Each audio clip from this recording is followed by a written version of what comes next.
बाहर निकलने के बाद जैसे ही देखा, आहा, जो संग की सहेलियां हैं वो भी श्रृंगार किए हुए हैं। अब दादा एक मैं सामाजिक बात कहना चाहूंगा और शायद हमारी बहनों को बुरा न लगे। आप लोगों ने देखा होगा शादी का समय हो और बिटिया बरमाला लेके चले, देखा होगा आप लोगों ने, बरमाला लेके चले तो बिटिया कम सजी हो या इनके संग वाले की तुम दशा देखो।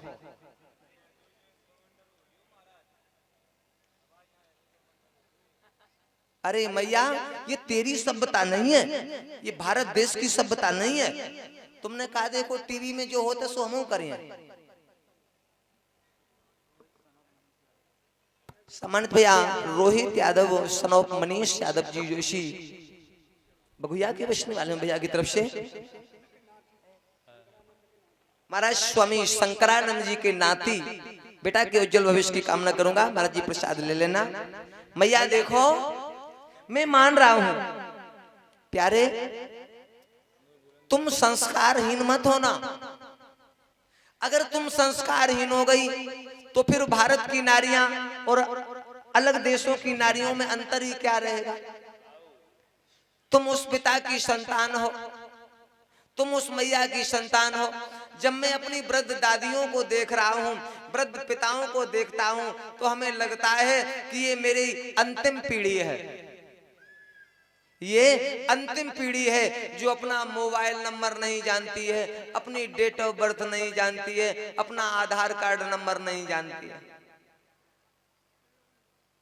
कई दादियां हमारी ऐसी बैठी होंगी, कई पिता तुल्य वृद्ध बैठे होंगे जिन्हें अंत पूछ दादा तुम्हारा मोबाइल नंबर है, बेकार लल्ला हम मोबाइल रखते ही नहीं है।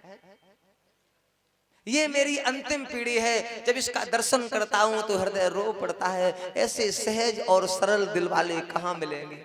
देखो इंसान दुनिया में दो प्रकार के होते हैं, कुछ दिल वाले होते हैं और कुछ दिमाग वाले होते हैं। जो दिल वाले होते हैं वो दिमाग का प्रयोग नहीं करते हैं और जो दिमाग वाले होते हैं वो दिल का प्रयोग नहीं करते। अब देखो दिल लगाना चाहिए परमात्मा में, दिल लगाना चाहिए परमात्मा में, वहां दिमाग लगा रहे हैं। दिमाग लगाना चाहिए परिवारी जनों में, वहां दिल लगा रहे हैं। और जब कहते हैं महाराज हमारा दिल टूट गया, तुमने इनमें दिल लगाओ ही काहे तो ये तो दिल तोड़वे ही के लिए बने हैं। संसारी प्राणी ये दिल तोड़ने के लिए ही बने हैं। अगर दिल लगाना है तो परमात्मा में लगाओ और दिमाग लगाना है तो संसारी जीवों में लगाओ, जीव तेरा कल्याण हो जाएगा।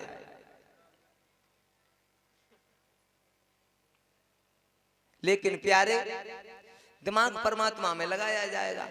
महाराज हाँ उनके बाप को नाव कहा तो, सुदामा जी की अम्मा को नाव कहा तो, अरे हम पे उनके परिवार रजिस्टर की नकल थोड़ी है और हम बतायू दिए बात है। अगर हाँ तुम्हें कुछ मिल जावे, अगर कोई फायदा हो जावे, हाँ तुम हमसे पूछिए हो दूसरे तक हो जा क्यों महाराज हमें जब बताओ कि सुदामा जी के बाप को नाम कहा तो। अच्छा एक बात और बता दूं, दद्दा पूछेगा वही जिसे पता होगा, वही प्रश्न लेकर के आएगा जिससे पता होगा। जिससे पता ही नहीं होगा वो बेचारो आए, वो बड़ी शांति से बैठा रहेगा। सम्मानित कबीरदास महाराज जी जोशी पावन ग्राम बगुया से हैं। 201 मुद्राएं भगवान के चरणों में कर रहे हैं। महाराज जी के चरणों का आशीर्वाद मिलता रहे। बोली सतगुरुदेव भगवान की।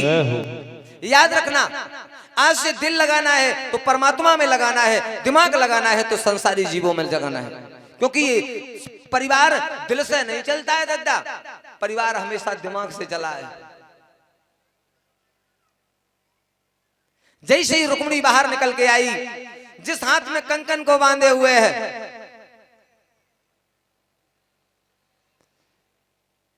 ये सेना किसकी है? दंत वक्र की। ये सेना किसकी है? बोले शिशुपाल की। हाथ में कंकन बंधा हुआ देखा, हाथ का झाला देकर के पास में बुलाया। मेरे प्यारे सज्जनों जैसे ही हाथ का झाला देकर के पास में बुलाया, रुक्मिणी पास में पहुंची। भागवत जी में वर्णन मिलता है, मेरा गोविंद रथ से नीचे कूद पड़ा। रथ से नीचे कूद करके रुक्मिणी को अपनी बाहों में भर लिया और बाहों में भर के महाराज अपने रथ पर बैठ गए। रुक्मिणी बोली, ए पिया। प्रभु ने एक बार नेत्रों से नेत्र भिड़ाए, दारुक से कहा रथ को थोड़ा बढ़ाओ। सूर सामंत जो थे रक्षा के लिए आए थे वो प्रभु की सुंदरता ही में लगे। बूढ़े घोड़ों की चाल देखो कितनी मस्त है। जिस उद्देश्य के लिए आए थे वो उद्देश्य से भटक गए। सुखदेव भगवान कहते हैं कि हे राजन परीक्षितम, आज जैसे ही आगे बढ़े प्रभु ने पंचजन्य नाम का शंख निकाला। कौन? जो गुरु सांदीपन के पुत्र को निकल गया था, ये वही शंख है। जैसे ही अधरों पर रखा और जैसे ही फूंक मारी, बेटा रुक्मी और शिशुपाल सार फांसे का खेल खेल रहे थे। जैसे ही वो शंख की ध्वनि कानों में पड़ी, रुक्मी कहने लगा, शिशुपाल हमें लग रहा है ये कन्हैया के शंख की आवाज है। शिशुपाल बोला कि हमें भी लग रहा है। दोनों उठ करके भागे और जब दोनों उठ करके भागे हैं, आगे आगे रुक्मी चिल्लाता हुआ कहता हुआ जा रहा है, अगर बहन को छुड़ा करके ना लाया तो दोबारा कुंडनपुर में मुंह नहीं दिखाऊंगा। आगे आगे महाराज रुक्मी और पीछे थे शिशुपाल सिंह जामा पैजामा समेट चले जाए। लोगन ने कही क्यों? उसकी तो दीदी का हरण हो गया, तुम्हारा क्या हुआ? बुरे हमारा तो बर्बादी कजरवा हो गई ला। कही हमारे कजरा में लगे आगी, हमारी भाभी पहले ही हमें मना करती। याद रखना, जैसे ही आज रुक्मी को आता हुआ देखा, रुक्मिणी कन्हैया से कहती है, पिया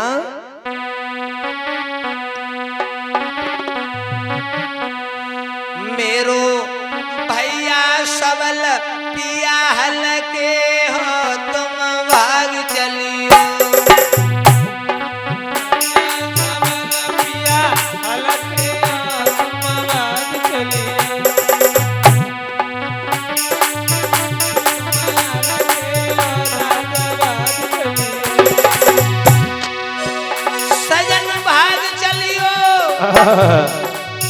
प्रीतम भाग चलियो, प्रीतम भाग चलियो। मेरो भैया सबल पिया लगे हो, तुम भाग चलियो। मेरो भैया सबल लगे हो, पिया भाग चलियो।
तब तक रुक्मी आ गया। रुक्मी ने कहा, तुम्हें शर्म नहीं आई गोविंद? आज तुम पहले दूध दही मक्खन को चुराते रहे, अब तुमने मेरी बहन का हरण किया है। युद्ध के लिए तैयार हो जाओ, नहीं तो मैं तुम्हारा खात्मा कर दूंगा। महाराज, शास्त्र में वर्णन मिलता है कि बड़ा अपशब्द कहा। प्रभु ने जैसे ही दाहिने हाथ की उंगली को यों किया, महाराज जैसे ही सुदर्शन घूमा,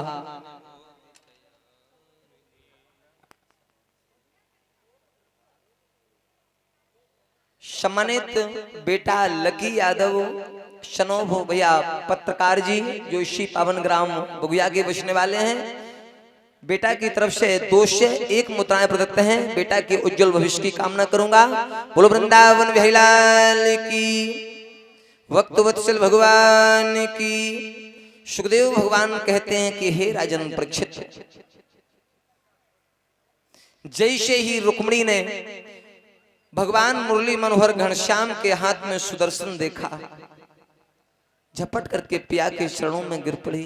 स्वामी भैया को मत मारना, भैया को मत मारना। क्यों? अगर भैया को मार दिया तो आगे आने वाला समाज